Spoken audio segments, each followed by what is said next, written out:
Boa tarde a todos. Daremos continuidade à aula relativo à disciplina de Matemática e Estatística Aplicada para o curso técnico de Meio Ambiente. Essa será a nossa segunda aula, certo? E nós distribuiremos a nossa aula relativo à parte de Estatística Descritiva, né? Que vai estar concentrada em dois momentos. Dois slides que a gente teremos que trabalhar nesse momento. Por exemplo, estatística descritiva, né? Nosso plano de ação vai ser de apresentação dessa estatística descritiva. Você tem estatística descritiva, representação tabular, distribuição de frequência e representação gráfica.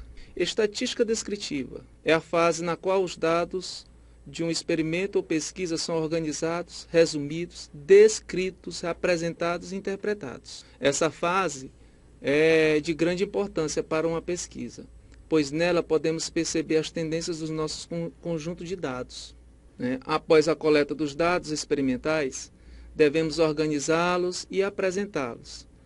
Essa apresentação pode ser feita através de tabelas e gráficos. Para nossa representação tabular, a finalidade das tabelas é apresentar os dados de modo ordenado, simples e de fácil interpretação, fornecendo o máximo de informações no mínimo de espaço. A construção de uma tabela, entretanto, deve obedecer uma série de normas técnicas, né? As normas do IBGE. Então, nós temos aqui, por exemplo, o formato de uma tabela. Você tem aqui a respeito da tabela que você tem, primeiro, produção de café no Brasil em 1991 a 1995. Isso aqui é o nosso título. Na tabela você tem o título, o cabeçalho, a coluna indicadora, né, a coluna numérica, o corpo e o rodapé, em que o rodapé ele indica a fonte de pesquisa do qual foi tirado essa pesquisa. Então, você tem, vamos falar agora, séries estatísticas. As séries estatísticas resumem um conjunto ordenado de observações através de três fatores fundamentais, né? Tempo, espaço e espécie. O tempo refere-se à data ou à época em que o fenômeno foi investigado. O espaço refere-se ao local ou região onde o fato ocorreu. A espécie refere-se ao fato ou fenômeno que está sendo investigado e cujos valores numéricos estão sendo apresentados. As séries estatísticas são classificadas de acordo com o fator que estiver variando, podendo ser simples ou mista. Você tem a respeito das séries simples. Elas se subdividem em séries cronológicas. O que é essa série cronológica? É onde varia o tempo, permanecendo fixo o espaço e a espécie do fenômeno estudado. Nós temos um exemplo de tabela como produção de petróleo bruto no Brasil de 1976 a 1980. No corpo dessa tabela, você pode observar aqui que ela está se referindo aos anos de 1976 a 1980. Né? O espaço é o Brasil e o tempo ele está variando de 1976 a 1980. Então, o tempo ele varia, certo?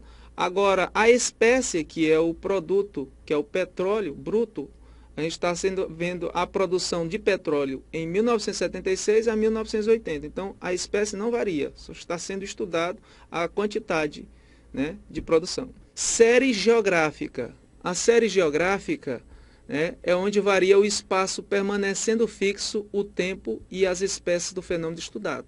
Por exemplo, nós temos aqui uma nova tabela representando a parte série geográfica, em que, como é série geográfica, vai mudar o espaço. Já o tempo e a espécie, elas permanecem fixos. A necessidade média de energia em alguns países de 1973. Então, o tempo é em 1973, então ele não varia. A espécie é a necessidade de energia que está sendo estudada em cada país. E o que está variando é exatamente o espaço, que é no Brasil, nos Estados Unidos, Etiópia, Japão e México. Série especificativa, ou qualitativa, ou categórica, como queira, onde varia a espécie permanecendo fixo o tempo e o espaço do fenômeno estudado. A população urbana e rural do Brasil em 1980 Esse é a tabela. Ela já se refere a respeito da população urbana e rural do Brasil em 1980. Então, o espaço é o Brasil, a espécie, né, é o tipo urbana ou rural, e a população, que refere-se também ao tempo, que é 1980, não varia, não é isso? Séries mistas são aquelas em que um fator varia mais de uma vez. Então, a série mista, você tem mais de uma série. Pode ser 2 ou até as 3 séries. Série histórica geográfica. Taxa de atividade feminina urbana ou percentual em 3 regiões no Brasil. Aí você tem a tabela em que você tem Norte, Nordeste e Sudeste. Então, nesse caso, o espaço está variando. Está sendo analisado nos anos de 1981 até 1990. Então, o tempo varia, já a espécie não varia, ok? Passaremos agora, esse foi alguns tipos de séries. Passaremos agora a respeito de, continuando a respeito de séries estatísticas, só que agora nós iremos falar série distribuição de frequências. Ocorre quando nenhum dos fatores varia, né? Nesta série, os dados são agrupados em classes, segundo suas expectativas frequências. Segundo a natureza dos dados, a distribuição de frequência podem ser de 2 tipos. Para dados de enumeração, tabelas, por exemplo, o número de alarmes falsos acionados acidentalmente ou por mau funcionamento do equipamento, recebidos diariamente por uma empresa de segurança na cidade de Pelotas, no mês de abril de 2003. De acordo com a tabela, você pode observar aqui que você tem a primeira coluna relativo à classe, que se refere ao número de alarmes falsos, e a minha frequência, que é o número de dias em que ocorreu esses alarmes falsos. Nós podemos observar aqui que tivemos 2 dias em que o alarme disparou, alarme falsos, né? E tivemos 6 dias em que cada um desses 6 dias nós tivemos 3 alarmes falsos. E 8 dias em que cada um desses 8 dias tivemos 4 alarmes falsos, totalizando 30 dias. Para dados de mensuração, para uma distribuição de classes, tabelas, você tem aqui a minha tabela 9, que é o peso de 80 estudantes da Escola São José em 1980. Ele retrata aqui a minha classe, que vai de 40 a 50 quilogramas, a minha frequência relativa ao número de estudantes que obtiveram o peso entre 40 a 50, e a gente observa que o limite inferior é 40 kg a 50 kg. Lembrando que como o intervalo em 40 é fechado, em 50 ele é aberto. Isso indica que vai de 40 a próximo de 50, mas não chega a 50. Já na segunda classe, que é de 50 a 60, nós tivemos 28 estudantes que estavam com um peso de 50 a 60 quilogramas, certo? Então, isso representa uma distribuição de tabelas por classe. Distribuição de frequência. Uma das formas de organizar e resumir a informação contida em dados observados é por meio de uma tabela de frequência e gráficos, né? Frequência simples ou chamado absoluta são os valores que realmente representam o número de dados de cada classe. Frequência relativa, né, são os valores das razões entre a frequência simples e a frequência total. Mas na frente nós veremos que a frequência relativa vai estar associada com proporção, que está dentro da nossa ementa, nosso plano de estudo. Frequência acumulada é o total das frequências de todos os valores inferiores, né, ao limite superior do intervalo de uma dada classe. Ok? Então ela vai se acumulando mediante cada classe. Frequência acumulada relativa é o total das frequências relativas de todos os valores inferiores ao limite superior do intervalo de uma dada classe. Você tem aqui a respeito de agora, falaremos de proporção, porcentagem e razão. Como eu disse, a frequência relativa está associada com a proporção. Frequência relativa percentual a porcentagem. Então você tem, do ponto de vista estatístico, estas podem ser consideradas como medidas muito simples que permitem estabelecer comparações entre diversos grupos. A proporção. Considere um número de empregados que foi distribuído em 4 repartições de uma certa empresa de acordo com sua função. Estas repartições são mutuamente exclusivas. Nenhuma depende da outra. Há uma situação de independência. E exaustivas. Exaustivas, todas as pessoas deverão ser alocadas. Em termos simbólicos, podemos escrever que N1, número de pessoas alocadas na repartição 1, N2, número de pessoas alocadas na repartição 2, e N4, número de repartição alocadas na repartição 4, e assim sucessivamente. O número total de empregados vai ser dado por N1 mais N2, N3 e N4. Mas, com relação às nossas frequências relativa ou chamada proporção, você tem a proporção de empregados pertencente à primeira repartição é determinada mediante o cálculo do quociente N1 sobre o total. É o total da frequência, é o total absoluto, né, da frequência da classe dividido pelo o total de empregados alocados, ok? Note que o valor de uma proporção não pode exceder a unidade e que a soma de todas as proporções será sempre igual à unidade, ok? Como você pode observar aqui nessa ilustração. Exemplo a respeito de proporção. Número de empregados contratados e com carteiras assinadas em 2 órgãos públicos. Você tem o órgão público 1, o órgão público 2. Você pode colocar como do Estado ou federal. São órgãos públicos. Você tem o número de empregados, que se dividem em tempo integral, meio expediente e carteira assinada. Então, são três características. Você tem aqui a situação relativa que número de empregados de tempo integral do órgão público 1 são 580, com meio expediente 430, carteira assinada 4.810, um total de 5.820, certo? Então, é o meu total. Para o órgão público 2, você tem 680, né, para tempo integral, meio expediente você tem 1.369, carteira assinada 10.811, total 12.860. Nessa situação, a gente pode observar com relação à minha frequência relativa, em que ou proporção, não é simplesmente raciocinar em termos absolutos e dizer qual dos 2 órgãos públicos conta com o maior número de empregados consultados em suas 2 modalidades de expediente, porque o número total de empregados difere muito entre si. Por outro lado, a comparação direta pode ser estabelecida rapidamente se os dados forem expressos em proporção. A proporção de consultores com tempo integral no órgão público 1, a proporção, que nesse caso vai se adequar à frequência relativa, vai de 580 de tempo integral, são 580 proporcional ao total de 5.820. Ou seja, se você fizer essa proporção, dá 0,1, que é a minha frequência relativa, ok? E em porcentagem você tem 10% desse pessoal.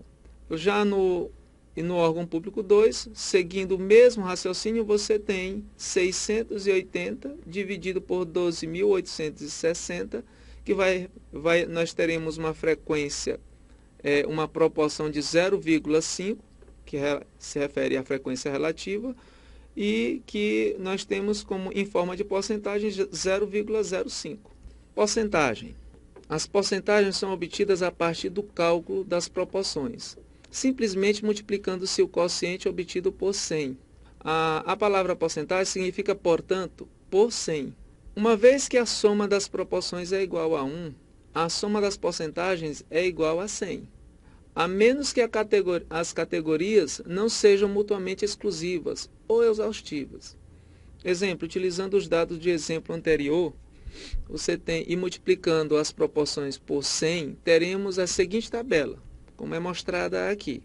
Aquela mesma tabela, só que agora a gente vai mostrar ela de forma percentual, como eu já havia dito, né, anteriormente. Você tem a respeito do gráfico e aqui na segunda coluna, frequência relativa percentual, né, 580 dividido por 5.820, vai dar 0,1, que multiplicado por 100 vai ser igual a 10. Então fica 10%, certo? E aqui, aquele mesmo órgão, órgão público 2, em que você tem o tempo integral, a quantidade de pessoas, a frequência percentual vai ser dada por 5,3%. As porcentagens e proporções em estatística têm como principal finalidade estabelecer comparações relativas. Como um outro exemplo, as vendas de 2 empresas foram as seguintes em 2 anos consecutivos. Você tem aí a minha tabela com relação à parte do faturamento anual das empresas A e B de 1994 a 1995, dados em números absolutos e relativos. O faturamento por R$1.000, então você vai multiplicar por 1.000. Então, o faturamento de uma empresa A em 1994 teve 2 milhões, e de uma empresa B em 1994, 20 milhões. Okay? Em 1995 você teve o faturamento de 3 milhões. Houve um aumento de 1 milhão. E na empresa B você passou a ser 25 milhões. Então, o crescimento absoluto foi de 1 milhão. O crescimento da empresa A, da empresa B, foi de 5 milhões. O crescimento relativo vai ser de 50. E o crescimento relativo da empresa B vai ser de 25. Vamos falar agora aqui a respeito de distribuição de frequência para variáveis quantitativas contínuas. Então você tem as principais estágios da construção de uma distribuição de frequência para dados contínuos são organizar os dados brutos em um rol de ordem crescente ou decrescente. Determinar a amplitude total, que é dado por R, é a diferença entre o maior e o menor valor observado. Determinar o número de classes da tabela, de modo geral. Esse valor não deverá ser inferior a 5 e nem superior a 15. Existem algumas regras objetivas de determinação, como, por exemplo, a gente observa aqui que você pode utilizar a forma de Stugger, e que é dado por K igual a 1 mais 3,32 log de N. K é o número de classes. N é o número de observações. Ou pode ser dado por K, vai ser equivalente à raiz quadrada de N. Determinar a amplitude do intervalo, você pode ter a amplitude como sendo amplitude da classe, ou seja, do intervalo. Classe e intervalo. Você tem aqui que seria a amplitude total dividido pelo número de classes. Construir os intervalos de classes. Os intervalos de classe devem ser escritos de acordo com a resolução do IBGE, em termos desta quantidade, até menos aquela, empregando para isso o símbolo, que se refere à inclusão por limite inferior e exclusão de limite superior. O ponto médio de cada classe ela é definida pela soma dos limites inferiores, mais o limite inferior mais o limite superior dividido por 2. Aí você tem a respeito de um exemplo que mostra a seguir que é constituída de 25 valores de variável diâmetro de peças produzidas por uma máquina, dado em milímetros. Ele pede para que a gente determine a distribuição de frequência. Nessa distribuição, primeira coisa que você precisa definir é o rol dos dados. Porque quando você vai fazer qualquer tipo de pesquisa com relação à amostragem de solo, principalmente relativo ao que você está trabalhando, que é técnico de meio ambiente, muitas vezes você vai coletar alguns tipos de amostra. Então, os dados vão estar todos espalhados, desorganizados. Então, você vai ter que colocar em rol, ou seja, organizar os dados, ou de forma crescente ou de forma decrescente. Aí você encontra a respeito a amplitude total, que é o limite, nesse caso, desses exemplos, que é de 21,2 até 21,9. A diferença vai ser de 0,7. Então, vai ser a minha amplitude total. O número de classes, que é dado pela raiz quadrada de 25, porque foram 25 observações, então eu vou dividir e colocar em intervalo de classe pela raiz quadrada do número de observações. Então, teremos 5 classes. A amplitude de classe, ela vai ser dada pela amplitude total dividido pelo número de classe, que se você for dividir vai dar 0,14 para cada classe. Como a gente tem aqui como um exemplo a respeito do diâmetro das peças. Você tem 21,2 a 21,34. A minha amplitude dessa classe, né, você tem aí de 0,14 em cada classe. E nessa tabela você tem na segunda coluna relativo à frequência absoluta do número de observações com diâmetro das peças de 21,2 a 21,34. 5 peças com relação de 21,34 a 21,48. Né? Aí você tem na terceira coluna a frequência acumulada, né? Na quarta coluna o ponto médio de cada classe e na quinta coluna a frequência relativa percentual de cada classe. Gráficos para as variáveis qualitativas. A representação gráfica da distribuição de uma variável tem a vantagem de ser rápida e concisamente. Ela informa sobre sua variabilidade. Existem vários tipos de gráficos para as variáveis qualitativas, né? Aqui serão ilustrados 3 deles: o gráfico em barra e de composição em setores, e o gráfico de Pareto. Eu vou mostrar pelo menos esses 2 gráficos aqui. O gráfico em barra, né? O gráfico em barra consiste em construir retângulos ou barras, em que uma das dimensões é proporcional à magnitude a ser representada, sendo a outra arbitrária, porém igual para todas as barras. Ok? Nós temos aqui uma distribuição, um exemplo, com frequência e porcentagem dos 36 empregados da seção de orçamento da companhia de MP, segundo o grau de instrução. Você tem o grau de instrução, fundamental, médio, superior e o total. A minha frequência é de 12, 18 e 6. 12 para fundamental, 18 médio e 6 superior. Total, 36. Você tem na terceira coluna a proporção e na quarta coluna a frequência percentual. Para cada uma delas, você pode construir um tipo de gráfico. Por exemplo, nós temos no primeiro gráfico em barra para a variável grau de instrução, em que você já tem o fundamental, o médio e o superior. O gráfico de pizza ou gráfico de setores, que também você tem uma situação de distribuição. Geralmente, o gráfico de pizza é utilizado mais para situações com frequência percentual. Então, você tem aqui a parte do gráfico de setores. Então, você tem esses 2 tipos de gráficos que representam, que são muito utilizados na área da parte de estatística. Temos também outros tipos de gráfico, gráfico de linha, gráfico de Pareto, mas vamos abordar com relação à parte desses 2 tipos de gráficos. E por aqui a gente conclui essa segunda aula e até mais.